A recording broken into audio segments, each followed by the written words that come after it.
Shalom, selamat pagi Bapak, Ibu, Opa, Oma dimanapun berada. Kita berjumpa lagi dalam program Dewan PKLU GPIB. Saya dan PKLU GPIB membaca Alkitab bersama. Saya Nancy Rita Damping Samaliu, Dewan PKP GPIB, dan saya bergereja di GPIB Jemaat Kelapa Gading, Jakarta Utara.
Sebelum kita membaca dan merenungkan firman Tuhan pada pagi hari ini, mari kita satu di dalam doa. Allah Bapa di dalam sorga, terima kasih di mana pagi hari ini kami dapat bangun dengan tubuh yang sehat dan dapat menghirup udara di hari yang baru. Pagi ini kami akan membaca dan merenungkan sebagian daripada firman-Mu. Biarlah Roh-Mu yang kudus menguasai hati dan pikiran kami, agar firman yang akan kami baca dan renungkan dapat selalu menjadi pedoman di dalam kehidupan kami. Berfirman-Lah ya Tuhan, kami siap untuk mendengarkannya. Dalam nama Yesus Kristus firman yang hidup kami berdoa kepadamu. Amin. Bacaan Alkitab pada pagi hari ini terambil dari Hakim-Hakim 17 ayat 1 sampai dengan 6. Patung Mika dan Imam Lewi. Ada seorang dari pegunungan Efraim namanya Mika. Suatu hari ia berkata kepada ibunya, 1.100 uang perak itu yang diambil orang darimu, sehingga engkau mengucapkan kutuk yang kudengar sendiri dengan telingaku. Memang uang itu ada padaku. Akulah yang mengambilnya. Kata ibunya, diberkatilah kiranya anakku oleh Tuhan. Demikianlah Mika mengembalikan 1.100 keping uang perak itu kepada ibunya. Tetapi ibunya berkata, aku sungguh-sungguh hendak menguduskan uang itu bagi Tuhan. Aku menyerahkannya kepadamu, anakku, supaya dibuat menjadi patung pahatan dan patung tuangan. Sekarang aku mengembalikannya kepadamu. Namun Mika menyerahkan uang itu kembali kepada ibunya. Lalu ibunya mengembalikan 200 keping uang perak dan memberikannya kepada tukang perak yang membuat patung pahatan dan patung tuangan dari uang itu. Kemudian patung itu ditaruh di rumah Mika. Mika ini mempunyai rumah sembayang. Ia membuat efod dan terafim, lalu menabiskan salah seorang anaknya laki-laki menjadi imamnya. Pada zaman itu tidak ada raja di antara orang Israel. Setiap orang melakukan apa yang benar menurut pandangannya sendiri. Demikianlah firman Tuhan.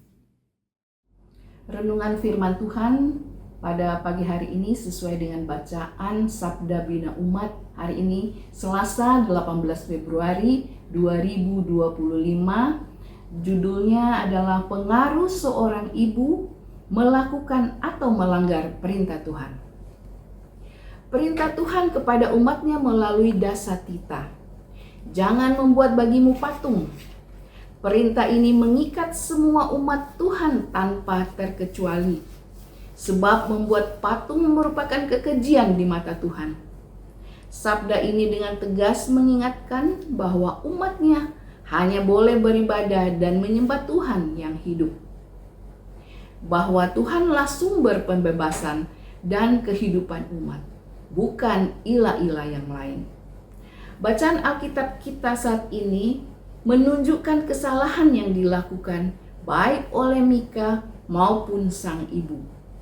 Kesalahan Mika tidak lain mencuri uang ibunya. Selain itu, ia membuat kuil dan mengangkat anaknya sendiri sebagai imam. Tindakan ini merupakan pelanggaran hukum Tuhan. Sementara itu, kesalahan sang ibu tidak lain menyerahkan uang yang dicuri anaknya untuk membuat patung pahatan dan patung tuangan. Sikap sang ibu itu telah menjerumuskan anaknya ke dalam penyembahan berhala. Namun demikian bagi mereka, tindakan itu tidak dipandang sebagai tindakan pengkhianatan terhadap Tuhan. Padahal sesungguhnya Tuhan sangat membenci perbuatan mereka. Jadi di sini sangat jelas bahwa baik Mika maupun ibunya bersama-sama telah melakukan pelanggaran terhadap Tuhan. Saudaraku, semua orang pernah keliru dalam hidupnya. Misalkan dengan menjadikan kemajuan teknologi dan kesibukan sebagai berhala modern sehingga lalai beribadah dengan cara yang benar. Tindakan lainnya yaitu merampas hak orang lain dan dianggap sebagai hal yang biasa. Di hari ulang tahun Pelkat PKP ini, sebagai seorang ibu, kita diingatkan untuk berperan dalam mendidik generasi muda dalam hidup takut akan Tuhan. Ajarkan mereka keberanian untuk mengakui kesalahan dan bertobat.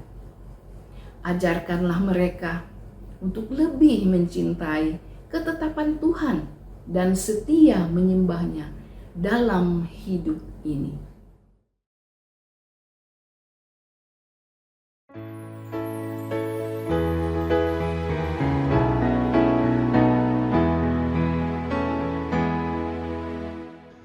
Ajarlah ku kenal kuasa-Mu, dalam derita pun ku pandang Kau, hingga di dalam-Mu ku bersejahtera dan kebimbangan-Mu hilang segera.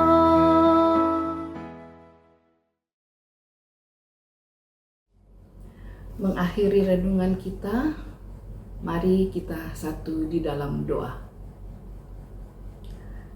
Terima kasih Tuhan Yesus, di mana pagi hari ini kami telah mendengarkan dan merenungkan sebagian daripada firman-Mu.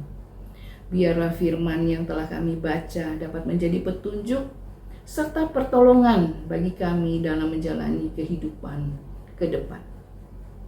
Berkati kami terus ya Tuhan, supaya dapat selalu rindu untuk mendengarkan firman.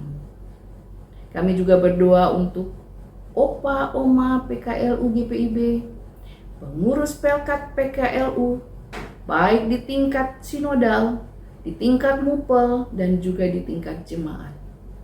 Kiranya Tuhan senantiasa memberikan kesehatan, kekuatan, sukacita, dan selalu dipenuhi damai sejahtera di dalam menjalankan aktivitas sehari-hari. Inilah doa kami ya Bapa. Tuhan senantiasa memberkati kami sepanjang hari ini, besok dan selamanya. Amin. Demikianlah kebersamaan kita di pagi hari ini dalam program Dewan PKLU.